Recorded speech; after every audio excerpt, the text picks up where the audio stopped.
தமிழ் சினிமாவில் 80களில் கலக்கிய ஒவ்வொரு நடிகைகளுக்கும் ஒரு ஸ்பெஷல் விஷயம் இருக்கிறது.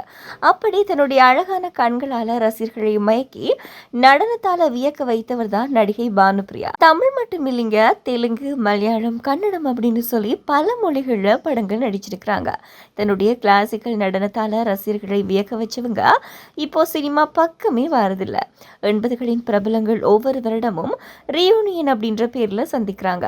அதே போல் எல்லா வருடத்துக்கும் ஒரு தீம் வச்சு அதுக்கேற்ற போல் உடைகள் அணிஞ்சு என்ஜாய் செய்வாங்க. இந்த ரீயூனியனில் ஒரு முறை கூட நடிகை பானுப்பிரியா கலந்து கொண்டதில்லை. காரணம் என்ன அப்படின்னு சொல்லி இதுவரை தெரியாமல் இருந்தது. இந்த நிலையில் நடிகை குஷ்பு சமீபத்தில் ஒரு பேட்டியில் நடிகை பானுப்பிரியா குறித்து பேசியிருக்கிறாங்க. அதில் அவங்க, நாங்கள் 2-3 முறை பானுப்பிரியாவை அழைத்தோம், ஆனால் அவர் வரவில்லை. அவர் யாருடனும் அவ்வளவு எளிதாக பழக மாட்டார். படப்பிடிப்பில் கூட அவர் தனியாகத்தான் இருப்பார். சினிமாவில் பானுப்பிரியாவுக்கு நண்பர்கள் அப்படின்னு சொல்லி யாருமே இல்லை. எப்போதும் எல்லோரிடமிருந்தும் விலகியே இருப்பார் அப்படின்னு சொல்லியிருந்தாங்க.